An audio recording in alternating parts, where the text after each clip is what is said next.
I hope you are all surviving in these weird, strange times. I hope you appreciate my new avatar, which you can see there. I'm years younger than when you last saw me, and I think that's the result of not having to teach every day. Anyway, do hope you're all hope you're all surviving at home. I'm sure you've had plenty of work to do. I thought it'd be useful for us to get together because I know that you're going to have lots of questions to go. Hello, Abdullah. How are you? Yeah, the chat's there. So please introduce yourself. Say hello. I'm going to run through a couple of things, and then the idea is that you can ask me some questions, and no doubt you'll ask me all the same questions of what's going to happen, and I'm going to say I don't know, but I'll find new ways of giving you that answer later on. So just a bit of a heads up about where we are. You can see in front of you, you have done quite a lot of Unit 15 already. You've done task P1, P2, M1. You should have done P3 and M2. So at the moment, there's the flowchart that you are creating and describing the purpose of the game. I'll get through to who's done what in a bit, but that's where we are. So we are at roughly the halfway point, and you can see on the right-hand side there, that's the order, the sequence in which you're actually going to do these different tasks. I hope the stream's okay. I've got this message saying the stream status is okay. My broadband says that it's okay, but hopefully you're picking me up and it's not too choppy. Anyway, let's wait and see. So the plan today is to talk through what you should be doing this week, what perhaps some of you ought to have done last week and didn't quite submit, and then look forward to see what is coming up over the next couple of weeks. And of course, we are all waiting to see what Ofqual come back with, but we're not there yet, so we'll have to wait until their announcements.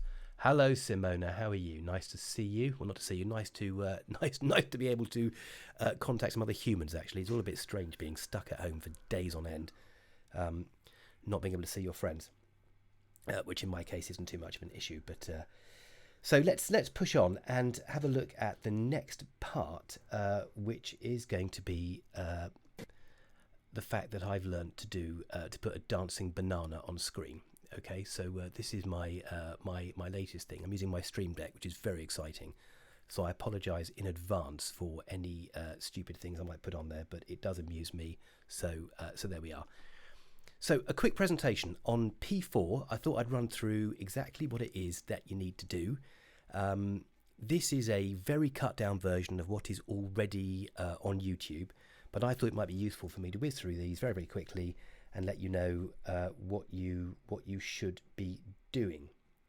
So the first thing is that this is from the specification, the guidance that you get from the spec.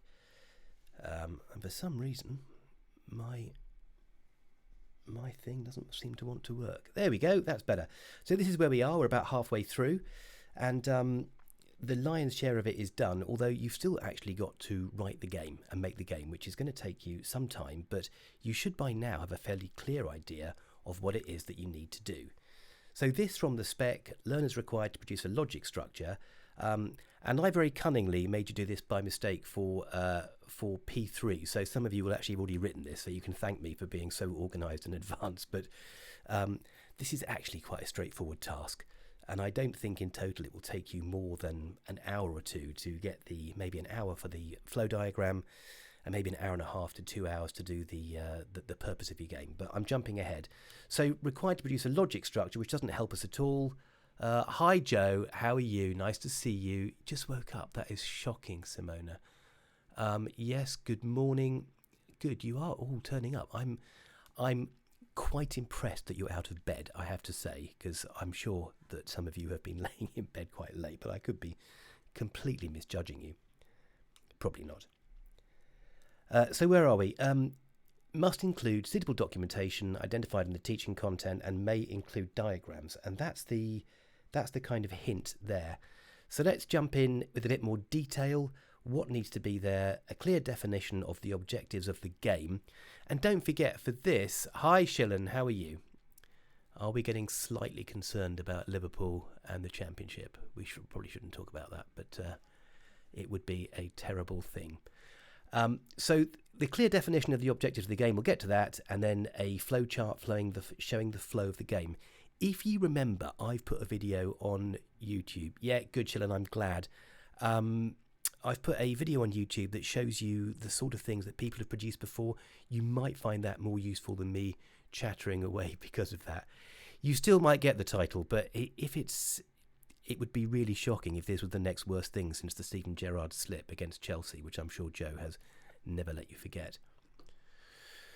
So this is so when we're talking about the purpose of the game, we can break it down into two things. You've got the purpose of the game from the client's perspective, what Greenpeace wanted, and what the gamer is going to get when they play the game. So from the client's perspective, go back at the brief and talk about what the purpose is, that it should be fun, it should have educational content, should be easy to play, hard to master, and be for that specific audience. And that audience keeps coming back every couple of tasks. They keep asking us about that.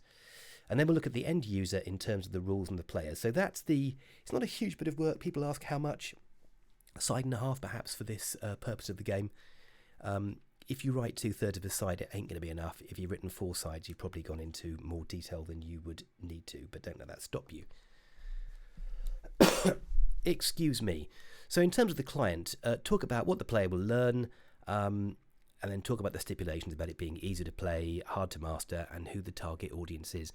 And make sure that you're thinking as you build this game and as you put down the requirements for it, that these are that what you're building is actually going to suit the age group for which the game is intended. So then, is there a narrative or story to your game? There probably will be if you're doing something on the orangutans or picking up litter. What's the backstory? Try and say something about that. That's probably worth half a paragraph. What's the goal of the game? How do you play it? How do you win it? How do you lose it? How do you gain points? How do you lose points? How do you lose a life? All that sort of stuff. And there's structure there that you can use. What happens when they achieve the goals? Again, we're back to Bernard Suits. What obstacles have to be overcome?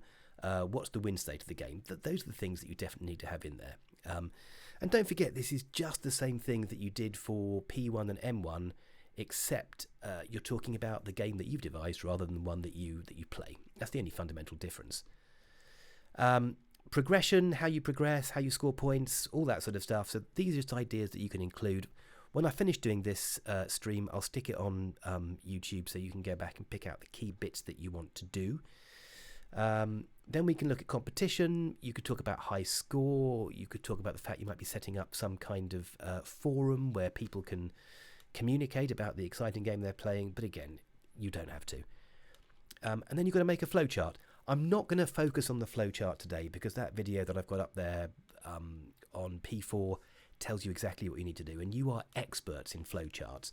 Just don't forget, one beginning, one end, no orphaned boxes, miles out there, not attached to anything. And also, does your flowchart make sense? And that's the key thing. And as long as it makes sense, then that's the main thing.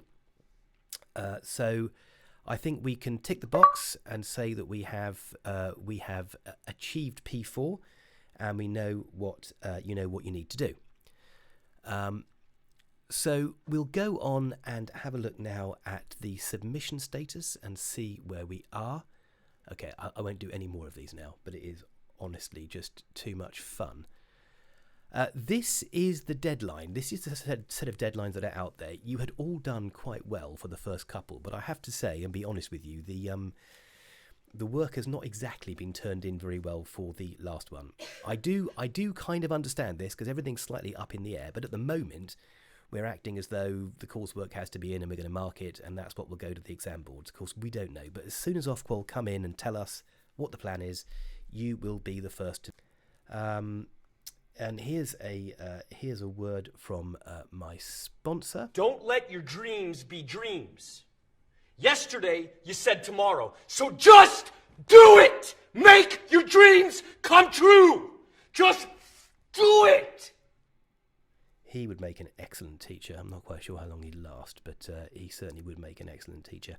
I want to look forward to D1 now, or maybe look forward to the wrong thing, but to tell you what's going to happen. So D1 is a really similar one to something similar that you did in Unit 6, where you've got to justify your design choices. And that's this is from the spec. Learners are required to justify their design choices and explain why they are suitable for the identified audience and the purpose of the game concept. So you are experts now, so you're justifying the design choices that you made.